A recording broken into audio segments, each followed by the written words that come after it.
नमस्कार बंधुरा बैनार्जी किचेने आपनादेर सबाइके अनेक अनेक अनेक स्वागत। आपनारा सबाई केमन आछेन? आशा करी सबाई खूब भालो आछेन। आमराও भीषण भालो आछि। आबारो चले एसेछि नतुन एकटी रान्नार रेसिपि निये। आज रान्ना करब कचुर शाक। भीषणই सहज पद्धतिते এই কচুর শাকটি রান্না করব। 5 থেকে 10 মিনিটে তৈরি হয়ে যাবে এই রেসিপিটি। তো আজকে আমরা নারকেল দিয়ে কচুর শাক তৈরি করব। ভিডিওটি পুরোটা স্কিপ না করে পুরো ভিডিওটা আপনারা অবশ্যই দেখুন। আশা করি ভিডিওটি খুব ভালো লাগবে। ভিডিওটি ভালো লেগে থাকলে অবশ্যই লাইক কমেন্ট আর যারা এখনো সাবস্ক্রাইব করেননি তারা প্লিজ চ্যানেলটিকে সাবস্ক্রাইব করে দেবেন। তো চলুন কচুর শাক তৈরি করতে কি কি উপকরণ আমাদের লাগবে সেগুলো আমরা দেখে নিই। খুবই সিম্পল ভাবেই তৈরি করব এই কচুর শাকটি, আপনারা পুরোটাই দেখবেন। কিন্তু প্রথমেই আমরা এখানে কুচি কুচি করে নারকেল নিয়েছি। এরপরে আমরা এখানে নিয়েছি ফোড়নের জন্য একটু কালো জিরে আর নিয়েছি 4টে শুকনো লঙ্কা। এরপরে আমরা এখানে ব্যবহার করব আদা বাটা। আদা বাটা আমরা এখানে 2 চামচ আদা বাটা ব্যবহার করছি।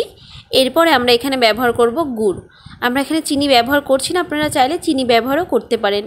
হাফ চামচ লবণ আর 1 চামচ হলুদ গুঁড়ো। এখানে আমরা গুড় 2 চামচ ব্যবহার করছি। আমরা কচুর শাক যখন সেদ্ধ করেছি তখনই আমরা নুন দিয়ে সেদ্ধ করেছি, যার জন্য নুনটা এখানে একদম অল্প একটু ব্যবহার করব। কচুর শাকটা ভাপিয়ে নেওয়ার পর আমরা একটি সাদা কাপড়ের মধ্যে এইভাবে করে সুন্দর করে জল ছেঁকে নেব। আমরা বেশিরভাগ জলটাই ছেঁকে নেব, কিছুটা পরিমাণ জল থাকবে হালকা। খুব একটা যদি আমরা সব জল ছাড়িয়ে দিই তাহলে একটু ড্রাই টাইপের হয়ে যাবে। তো সেই জন্য আমরা বেশিরভাগ জলটাই আমরা এইভাবে ছেঁকে নেব, আর বাদ বাকি অল্প একটু আমরা কচুর শাকের মধ্যে রেখে দেব যাতে রান্না করার সময় ওটা শুকিয়ে যায়।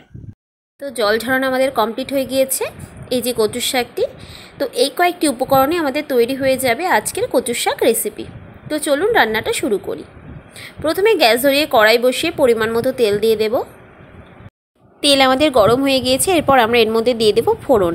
ফোড়নের জন্য আমরা নিয়েছি এখানে কালো জিরে, শুকনো লঙ্কা, তেজপাতা। ফোড়ন দেওয়ার পর এরপর আমরা এর মধ্যে দিয়ে দেব চেরা কাঁচা লঙ্কা। একটু কচুর শাক ঝাল ঝাল হলে বেশি ভালো লাগে, সেই জন্য আমরা এখানে কাঁচা লঙ্কা প্রায় অনেকগুলোই ব্যবহার করছি। এরপরে আমরা দিয়ে দেবো এর মধ্যে নারকেল। নারকেলকে আমরা একদম কুচি কুচি করে কেটে নিয়েছি, নিয়ে এবার হালকা করে ভেজে নেব। একটু ব্রাউন কালার যখন হবে নারকেলটার, তারপরে আমরা এর মধ্যে দিয়ে দেব, আমাদের অনেকটাই ব্রাউন হয়ে গিয়েছে কালার। এরপরে আমরা দিয়ে দেবো এর মধ্যে কচুর শাকটা। জল ঝরানো আছে যার জন্য খুব কম সময়ে আমাদের রান্নাটা হয়ে যাবে। এবার ভালোভাবে নেড়েচেড়ে নেব, ভালো করে মিশিয়ে নেব নারকেলের সাথে কচুর শাকটাকে। ভালো করে নাড়াচাড়া করে নেওয়ার পর এরপর আমরা দিয়ে দেব এর মধ্যে হলুদ গুঁড়ো। হলুদ গুঁড়ো দেওয়ার পর এরপরে আমরা দিয়ে দেব এর মধ্যে আদা বাটা। আদা বাটা দেওয়ার পর এবার আমরা এর মধ্যে দিয়ে দেব আমরা গুড়টা। আপনারা চাইলে এখানে চিনিও ব্যবহার করতে পারেন। আমরা চিনি ব্যবহার করি রান্নায়, কিন্তু আজকে আমরা গুড়টাই ব্যবহার করছি। দিয়ে এবার খুব ভালো করে নেড়েচেড়ে